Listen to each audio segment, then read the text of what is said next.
Hey guys, this is Mike coming at you today from Player One Video Games with the latest episode of StoryTime. 17, 16? 17, I think. So we're getting down to the nitty gritty. We're going to have a few more of these on the console, all the way up to the PS3, and then that's where we're going to end the console story time. And then after that, we might go to the handhelds. We might do go back to the Atari. Yeah, let us know, guys. Yeah, let us know what kind of story times do y'all want. If you want top 10 per year of what the top 10 games we played, or top 10 games of the systems that we played, top 10 that we hated. Yeah, if you've got ideas, just throw them out to us. Throw them out there. We don't know which direction we're going to go after the console story time is done. But hey, let's talk about this one. Let's talk about the Gamecube. Hey! All right, what did I think of it? How was the launch? What was the atmosphere like about the Gamecube? This was in 2002? 2001? 2002, okay. Yeah, I believe 2002. This one's a little complicated. I'm going to have to go back a little bit. And it's kind of a double-edged sort of two-prong, whatever you want to call it. Let's go back to the NES for a minute. All right. The NES, it didn't have much of a competitor, right? There we go. The NES, the first Nintendo system in America, I guess, if you want to call it that. And it just destroyed the competition. Everybody loved it. Everybody had it. There was nothing to compete. The Master System was there, but they just couldn't put out product, Right. Enough games to compete, and Nintendo shut them out. Other third-party companies to shut them out. So Nintendo won. It destroyed, right? So Nintendo was king. And then when the Genesis came out, right? Well, I'm going back a little history here. Sega Genesis there. It had a 2-year head start on the Super Nintendo, right? So and there's the Super. Sorry, I'm just visualizing for y'all. And it was an uphill battle for Super Nintendo. So I became a Genesis kid, I was a man when it came out. So I was a Genesis man. He was a real Genesis man. Yeah, like Marlboro man, the Genesis man, right? So I preferred the Genesis, and then, it became king of the hill, but the Super Nintendo slowly caught up and, kind of by the end of the life surpassed it, or it was like 51% to 49, it was right, a tie. it was really close. But even then, I played more Genesis, right? And so Nintendo lost a little pizzazz for me, right? Fair enough. So what was the next system to come out? The N64, right? There we go, N64. Well, in my mind, in a lot of people's mind, Nintendo lost a lot of loyalty in a way when the N64 came out. It was second place, a distant second to the PlayStation, 1 when it came out. It was top heavy on the games. It had a lot of not shovelware, but had a lot of mediocre games, and then very slowly would Mario games come out, or first party games, And it was on cartridges. We wanted CDs, It was man. on cartridges, yeah. So, Nintendo lost a little more pizzazz or ganache, right? That's good. And so it lost a little bit more in my mind. And I don't know, I think the world also, it showed by itself. And so when the GameCube was about to come out, my thought was, here we go again. Because we already had the PS2 come out. We had the original Xbox. 3 days before the GameCube came out, the original Xbox came out, right? And then we'll get to that little fork in the road here in just a minute. Sorry, always rushing. Yeah, we'll get to that little fork in the road. And so to me, I was zilch excited about the Cube, right? This to me, when I remember seeing this about a week or so, maybe it might have been a month before launch, they had one set up in Circuit City where service was state of the art. Right. Back then, yeah. So, and I remember looking at it and going, oh, okay, Nintendo has created another children's system. Yeah. My thought was this was made for a child. That was where they were going. They were going for kids game, cartoon, Mario. And by then I said, I wanted 3D again. I wanted open world. I wanted adult games. And the Xbox was so heavy and manly. Right, with Halo and yeah, and you could work out with it and get buff, And so to me, the Xbox was my system of choice, and it was for the adults. PS2 more for the adults. So this one to me was okay. It's cute. I like Mario. It's not, it's not my number one go-to game to play.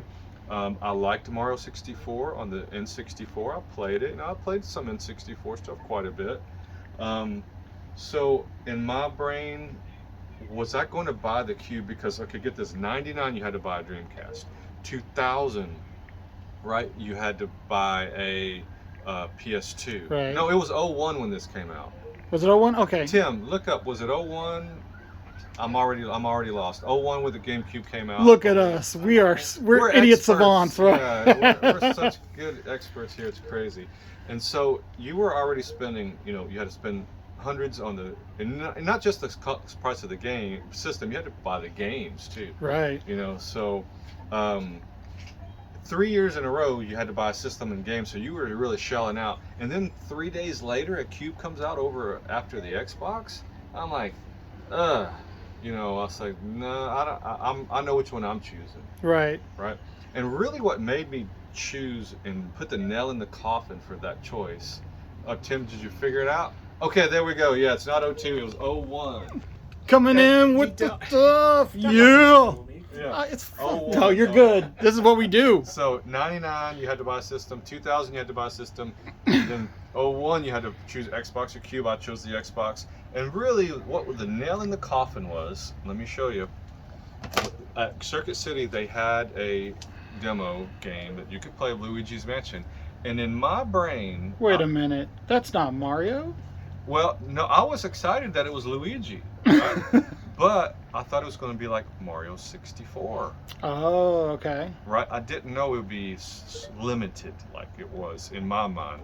And I hated this game when I played it. And I said, that's it. That puts my doubts to rest. I made the correct choice. I'm not going to buy the Cube at all. I'm not going to think about it, right? And the other launch titles that I saw were average. I wanted to play the Star Wars game. This one came out. I did want to play this one, but I wasn't I like Star Wars. I like it more now than then. I wasn't a huge Star Wars fan, but I did want to play this one, and I wanted to get, because I knew it was going to have good sound, and stuff. Saying that, did I buy a GameCube at launch? Did you? No.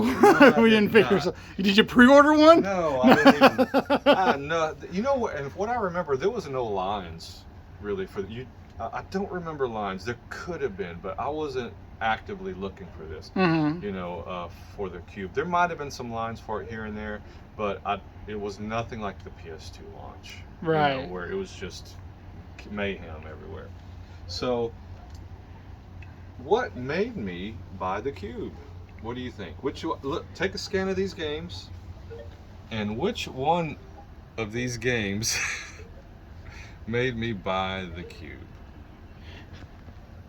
No. Hey, look, it's only for no. All right, enough of that. Okay. What made me buy the Cube? Whoa! Missed that. Is what's on this screen right here. Hey. And it was like it was less than a year later that this came out, I believe. So when I saw this game, and I saw the openness of it, that you could do so much in it. And when I think it had to be a demo that I played somewhere. They had, back in those days, they had demos everywhere. And you could I remember going to Electronic Boutique and say, hey, can I try this game before I buy it? Just like you can in this store. And you could try anything. And they usually had a copy of a brand new game on the shelf that was opened for their last sale, And so I tried it, and I fell instantly in love with it. I bought a Cube. So it was probably 8-9 months later when I bought a Cube. Wow. Yeah, so that was the longest stretch probably I had gone without buying one. You little system seller, you. It was a system seller to me. It kind of blew my mind that it worked on the clock. And a funny story. I remember I was married to I was with my first wife, and we were going somewhere, and I said, I got to be home at 7 o'clock tonight. She said, why? Well, I'm meeting the mayor, and I have to be there at 7. You know, so she said, meeting the mayor. I said, yeah, on Animal Crossing, I got to be there at 7. And she was like, oh, God help me. You know? Well, I didn't exactly know. I didn't want to mess with the clock because you didn't know for sure what it would do. You know, I didn't want to mess with my stuff and jack up my save. So that was how hooked I was on this game. Wow. I loved everything about it except for the typing of the letters because I didn't have a keyboard. It was slow. But one thing that blew my mind a little bit was that you could get on a train and go to somebody else's save into their town. Wow. You know, and that just floored me. I loved that. I loved how you had advanced in the game, and just things were alive for a game that was not online. You know, and that's why I loved Animal Crossing. That's why I bought the cube first, was for Animal Crossing. And so then, you know, it had been out for about almost a year, so things were starting to pick up for it a little bit. The next game that I loved, but at first I didn't, and this came out right around the same time as Animal Crossing. Maybe, I don't remember if it was before or right after, but I got Animal Crossing first, and then Sunshine. I'm not going to put it in because it takes too long to get into the actual game. So when Sunshine came out, I got it, and first thing I thought was, do I have to wear this water pack? Is there a button to take this water jetpack? So for you, off? it was like Luigi's Mansion all over again. Yeah, I said, what is going on? Right? Nintendo, I can't take this water pack, jetpack thing off. Man, this is gonna suck. He looks stupid with this thing on him, right? And so, but I just kept playing it. And then I learned maybe a couple hours into the game, I like this jet water pack, you know, and it was fun, and I really enjoyed this game. I completed this one, and so this one was definitely a system seller to me. And so things were going all right, but you know, the Cube was my number 3 system.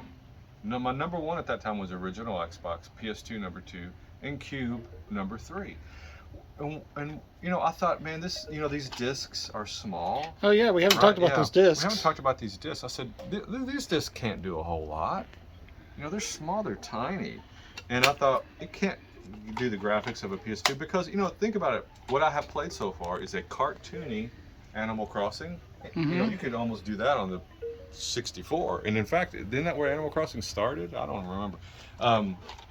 Where they first kind of dove in. You know, Sunshine was cartoony graphics, so I never really saw, you know, how could the Cube be powerful until when Metroid Prime came out. Right? I said, hey, this system has some power. It's legit. This thing looks better than the PS2. You know, let's see if we can do a quick startup on this while we're talking. So I thought, man, this game is beautiful. You know, it looks as good as anything on the Xbox. Bloom. It looks as good as anything on the Xbox, and it plays amazing. You know, for a first-person shooter. And we'll just let it keep going. Now, Kessler, did you have the Cube? I did not have the Cube. You didn't have it. I did not. Later. Yeah, and actually, it's more like my wife has the Cube. Oh, okay. Your wife has the Cube. My wife has the Cube. I was like you. I felt like it was the kiddie system. When I saw Luigi's Mansion come out, I was like, oh, well, see, there you go. You know, because we always played the first player, and the little kid played as player 2, as Luigi, so that's their turn. And then I saw Paper Mario come out, and the 1,000-Year Door, right? And I thought, wow, this is just a kid's console. Yeah. And that's just how I felt about it. So you felt the same way? way? Yeah, exactly the same way. More kids console. Yeah, I've kind of felt that too. But when Metroid Prime came out, my mind was slowly changing. Here's the problem, though. Why it could never have been, unless you were a kid and your parents bought you the Cube and that was all you got. You know, why it could never be a number one system out of those three was because Nintendo was very slow to release the good games. And really, you just want to kind of play the most first party titles on the Cube. You know, you wanted to play the Mario, Animal Crossing, stuff like Mario Kart, you know, things that were already in the past on N64, Smash Brothers.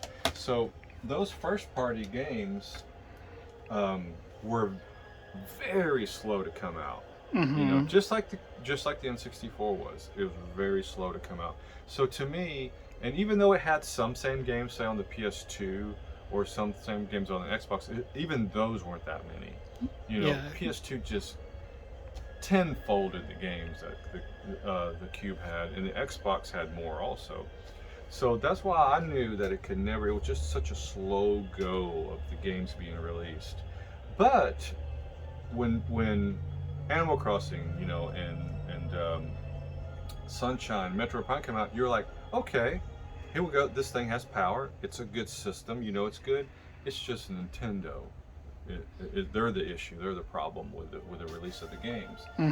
But when this one came out, it blew me away. You know, there you go. It's still, to me, like playing it on here, it still looks pretty dang good. You know. One thing, okay, real quick. Let's talk about we're doing a Waybird. Now let me talk about the Waybird first, since that's what we're doing it on.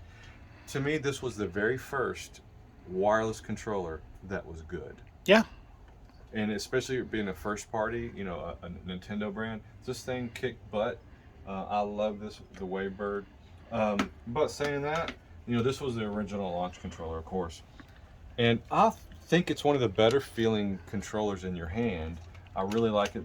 You know, these are little, maybe big. But the thing that I did not like was this tiny C-stick. I never liked this one too much. I wish they would have just made it the same size. I didn't mind the placement of it, but I wish they would have made it the same size as this. And you know, these different sizes of buttons, it didn't bother me that much. Some people I remember talking it did, but for me, the controller was good enough. To me, anything was better than the N64 controller. Anything was better. It was definitely, you know, upgrade. So this game here for me was, you know, okay, I like the Cube now officially. Because of the graphics. Because I was a graphics, you know, bad word. Right. I was a graphic. It was back then. Which was the style at the time. Yeah, which was the style. That's what it was. Everything was about graphics for me at least. And so when this one, Metroid Prime, came out with the great graphics, I was like, awesome. All right, let's move on to one more game here that I still to this day think it's a top racer, and it kind of caught me by surprise. Now, I wouldn't say by surprise a little bit. The N64 version of this was a very good game, right? This one just took it to a new level, and it's one of those moments where they didn't mess the game up, and it got way better. Just like Metroid Prime got way better than the you know, to me, than the last Metroid on any system. Let's get this going here. Oh, look, I'm grabbing that sucker. One thing that is so good about F-Zero GX, and I don't think they could do this on the PS2, this game, is the speed of it. Yeah. How many cars are on the screen. And I gotta play this for a minute. This game is just so good. Better than the Super Nintendo version, right, Mike?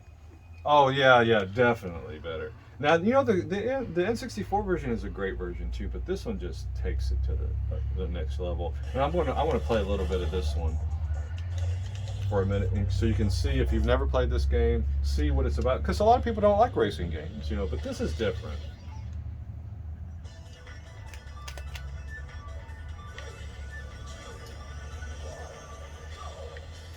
Look at all those cars ahead of you. That just, even right now I'm playing this, it just is amazing. So after tonight, you're gonna go home and play some more? I might. It just beautiful control. There's no slowdown. Just look at that. That just if you can't see it on camera, how Yeah, it's you got to maybe try to play it. You've got 60 frames per second easily on there. Yeah, that's what it is. The frame rate is so good and smooth. You got 30 people in this race. Look at that. I'm not going to the front because I want to show you all the racers up there, and it's just running smooth as silk. And to me, right now, in 2023, I will have to say I think this is my favorite GameCube game in this year. Me and Tim always talk about when are they going to do a new one, or when are they at least going to do a Switch version of this, and it's just perfection almost. But I'm gonna stop on that. But this game to me is amazing. It's my favorite game on the system right now. Well, all right, let's keep going a little bit. Talking about kiddie system, this is a funny story. Super Smash, right? Came out on the N64, of course. Never played it when it came out. Thought it was a children's fighting game. Well, it didn't help that their commercial was them in mascot costumes beating up each other. Right. And so I was always into Street Fighter, Tekken at that time. And it's funny, I never played this game either. And when Game Crazy was still open, when your first year we were open, the manager came over and said, "Hey, we're having a Super Smash Brothers tournament." And I went, "Really? Why? Won't you have a Street Fighter or Tekken tournament, And he goes, No. Smash is the #1 tournament fighter there is. It draws the most people in." I went, "Why? What?" He says, "Well, it's because the precision and the timing of it and the calculations of the percentages, just scientific almost, It's just a really well-made game." I went, "Really?" And I went and watched that tournament for just like 10 minutes. And I went, "Dang, these guys are really into this game, And I had been in a Tekken tournament before, or Street, or I can't remember. Maybe it was Soul Calibur tournament that they had, and it was just a few people. This one had like 25 people there and stuffed in Game Crazy, trying to play. And that's when I realized, dang, this game has a big following, So I got more respect for this game, at least back in the day. And guess what? I finally played, even though it was a launch title, I finally played the Star Wars game. Yay! I picked it up, and I loved it. I remember first turning it on. Let's turn it on real quick, see how long it takes to load this sucker. If I have the game in here. Oh, wah, wah. So, we'll skip it. We'll skip this one. I always want to play Beautiful Joey anyway, but I'll just talk about this for just a second. When I first turned this game on, what was great about it was the CD quality sound. I mean, you had Star Wars games on the N64, but this one if you had any type of decent, speaker system, I was like, I'm in a Star Wars movie, and just the sounds, everything was perfection. And I just loved it. Sorry, we didn't get the disc out to load this up. And then I said, you know what? Hey, Bounty Hunter, that's got to be an amazing game, right? All right, Boba Fett. Boba Fett, I love Boba Fett. I think most people did in like Return of the Jedi. I mean, we know that's not Boba Fett on the cover, so don't give us our hate mail or anything. That's it, no hate mail. So to me, he was the coolest part of Star Wars, Return of the Jedi. Mm-hmm. I loved him. And when this came out, I was like, I gotta play it. It's a good game. It's a little broken, kind of like Sonic, broken in points, but you can get through it at least. And this is a fun playthrough because it's all about the Mandalorian, right? Ooh. So I actually enjoyed that game a lot too. You were ahead of your time, sir. Yeah, definitely was. Okay, let's talk about the Zeldas real quick. Yeah. Man, I'm gonna tell you something. I didn't play any of them. I did not play one of these Zeldas. Or, which one am I missing? What you got there? You've got Twilight No, I Princess, got them all, Four don't Swords, I? Wind That Waker? that was just on the GameCube? Yeah. Aside This- from the compilations. Yeah. Well, yeah, we don't I count mean, the compilation when- though, right? You know, yeah. Do we? No? Maybe? What? Who knows? So, Okay. N64, the reason I did not play Zeldas, I got pissed off at Majora's Mask, I think is really what it was. I spent a lot of time in that, and I messed up, got things out of order. I couldn't find one mask. I was like, screw this game, right? I'm done with Zelda. I don't want to play. And by then, I was more, I had gone away from RPGs and even some action RPGs because I was into GTA, things like that. More total action at that time. Because I was working full time. I was married. So when I played something, I wanted it to be my number one thing of choice. So I never played these. And then I never played them when the system was active. I did not play. I played Wind Waker, and it got real cheap at Game Crazy. Like, I think it went down to $12. This one, and I said, well, you know what? I want to play this Wind Waker, and I went, my goodness, that was the graphics were different. It was a cartoon again. It was a cartoon again, and I went, man, that is a perfect little cartoon, and it was a fun, it was a fun ride. You know what I mean? Or It was smooth sailing. Smooth sailing, yeah, for this game.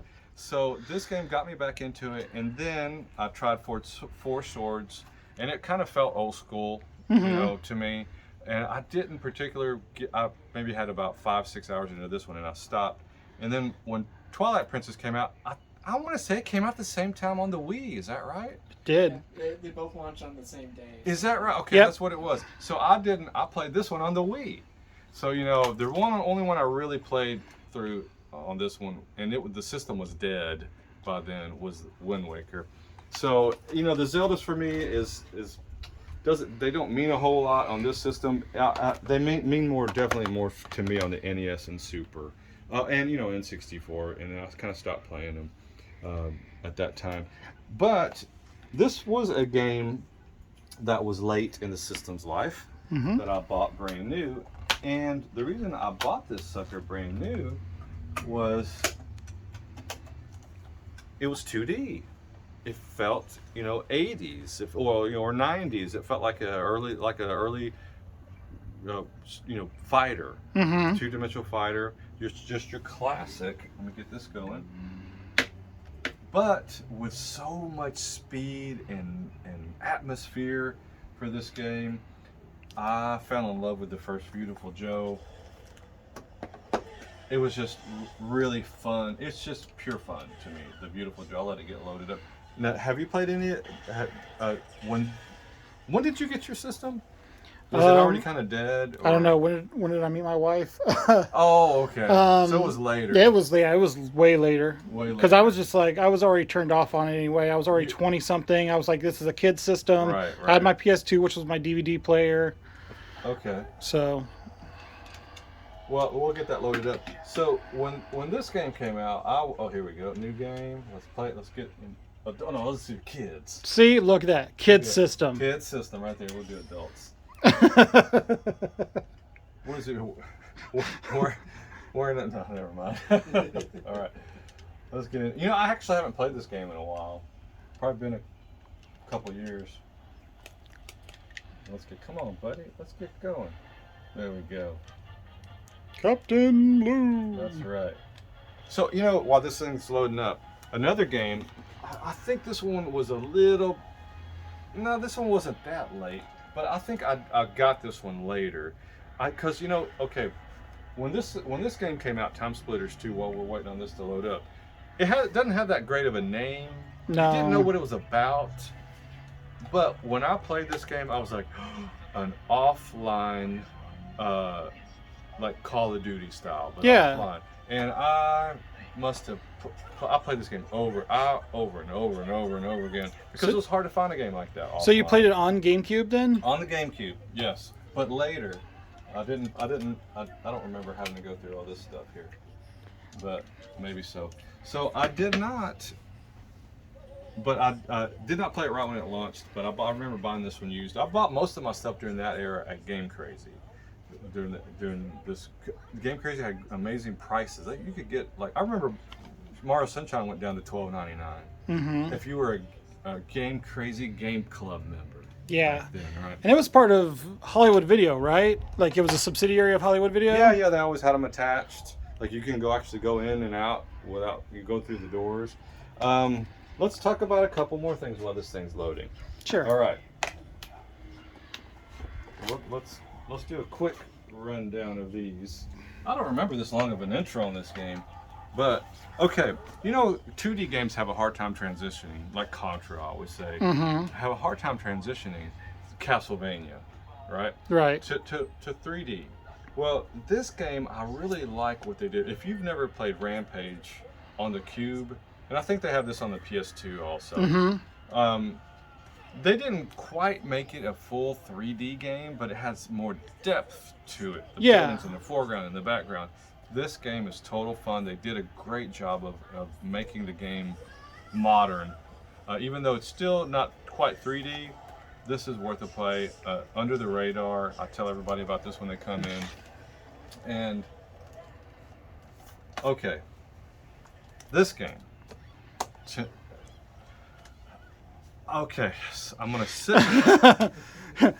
Brace yourselves. No. All right, you know, everybody knows the first Resident Evils. I loved that, the atmosphere of that first Resident Evil on the PS1. I remember the previous video. I waited till midnight in the dark in my bedroom to play it on the PS1, and it was scary. And even though it had horrible tank controls, I just fought through them, right? Mm-hmm. And the second one and third one, I didn't even play the third one. And okay, and now, even if you go to Resident Evil 5 or 6, to me this is the only Resident Evil I like. It's 4. This one I can play over and over again. It had such amazing control, over the shoulder with the laser light. Mm-hmm. And the zombies were more menacing because they weren't just stupid running after you. You know, they had a little sense to them, and it was creepier that way. This game, to me, I'm not going to say perfection or anything, but it is such a wonderful game, well programmed. The story is awesome. The gameplay control is great. There's a reason why it keeps coming out and keep coming out and Yeah. keeps coming out and keeps coming out. It is, and I don't like zombie games anymore, but this one I will go back, unless it's like Stubbs the Zombie. You Fair know. enough. And this one I'll play, but I'm not a zombie or that type of game player anymore. But this one I still will play every now and then. I'll pop it into my Wii. I don't have a GameCube at home. I'll play it all my. Oh, that's for next episode. Blasphemous. All right, yeah. So this one right here is one if you want a cube or you're going to buy a cube, you have to get this thing, even if you're not a zombie fan, because it's different for sure. What you got there, Mike? One of the biggest disappointments, the biggest disappointment on the cube. Is this thing ready yet? It's getting there, man. It's beautiful. Oh, can I play this? Hey! All right, let's. Oh. Just kidding. Now you got to do the tutorial. Ha ha. This is the worst game I ever played. Beautiful joke. Because you never play it? Yeah. Because you're stuck on the Goodness. tutorial. Okay.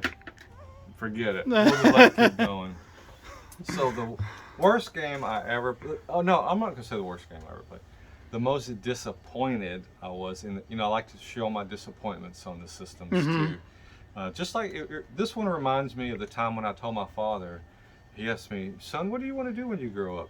And I told him that I wanted to be a ventriloquist. And the disappointment on his face, I'll never forget. And he couldn't believe it came out of your mouth. Right. Hey! Yeah, that's right. That's it. So this one gave me the same disappointment as I did my father. I loved Star Fox on the N64. Man, I thought this was just going to be, more of the same, kind of.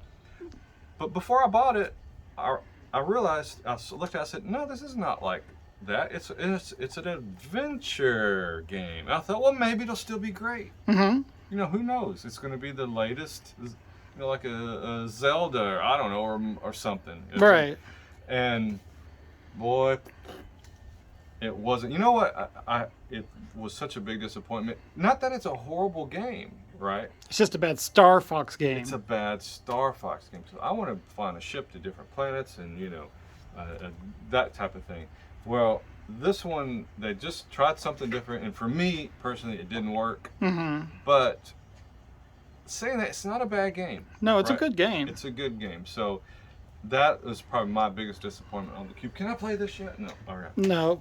So, is there anything here that I left out? I think I talked about every one of these. Did you talk about Donkey Konga? No, you better talk about that. This is like one of the coolest controllers of all time. And I've only discovered this week. Oh, man. You know, I didn't own it either. I didn't buy that brand new at all. I never played that till we opened the shop 13 years ago. One got traded in. I took it home and played it. I went, yeah, this was pretty fun. It's a fun gimmick. It's great. And I didn't talk about this. We kind of really can't do much with it without the disc. Mm-hmm. This goes on the bottom. Mm-hmm. And I never owned one of these. I never even tried one out until 13 years ago when we opened the store. And I was amazed by it. Mm-hmm. How it upped the quality of the games, gave it some color, and gave it more life, all the Game Boy games. And then I said, man, why wouldn't you play every game on the Game Boy on this, if you could? So this was a really cool piece that I discovered when we opened the store. Hey, and look at this. It came in these different colors. What do we got there? Silver and Ooh. black. And did they call this indigo? Indigo, yeah. Indigo, right? But look at this, right? I remember the first time I saw one of these Pokemon XD. Do you know any of the history of this? When No. it came out? I guess it came out, you could buy Tim? Pokemon XD with it, right? The game. Okay. So, It's a bundle or not. I remember the first time I saw one of these, once again, 13 years ago, when we opened the store. I don't even remember this being in a store. I would like to see the box for it, but and I thought this was just like a little sticker that somebody had put on there. Mm-hmm. That's what I thought until a second one came in, and a third one, and a fourth one. I thought, well, no, that's an actual, It's an actual plate on there. plate on there that came out. So, and now we used to have like 3 or 4 of these at a time back in the day, and we'd say, hey, do you want a Pokemon XD version? And so most people, nah, I'll just take the regular version, back then. Mm-hmm. And so this one now is getting hard to find, and we do have one in stock. They come in every now and then. But hey, you know what my favorite system is? What's that? The orange, no, what's it called? Pumpkin spice. Pumpkin spice? Spice Spice orange? Orange. Japanese GameCube, which we do have one right over here. I love this color. The best on Spice it. Girl? Yeah, the best one. Orange spice? Orange spice. That's what it is, orange spice. So this one, why we did not get this color, I don't know. That would have been a perfect complement to these other ones. Mm-hmm. I love this one, but it will only play Japanese games. Is probably why. But hey, do you have anything else to say about this cube? It was kind of a fun roundup here. It was. Some good games. I think the coolest thing, and we don't have it out here, but we do have it in stock, is Eternal Darkness, Sanity's Requiem. Right. Because it's the first time that a game really messed with a player. I mean, they kind of played with it on Metal Gear Solid with Oh yeah. Psycho Mantis, but man, nothing's worth trying to play a game we that's have playing one with of you. those? We do have Let's go them. look at some of the cube games we have. Yeah. Check this out, guys. We got some. Oh, look at that. Zelda and Metroid Prime together. Time Splitters 2. Hey, a good Star Fox. Yeah, hey! Star Fox Assault. Look at that. Oh, Skies of Arcadia. Yeah, I played it on the Dreamcast, is why I didn't talk about it. Remaster this. Remaster. Metroid Prime. Look at that. Now we got some of the Mario parties there. Ooh, Cubivore. Ooh, weird flex on us. Mm-hmm. And then, that's cool. And then, of course, we have our wall of cube.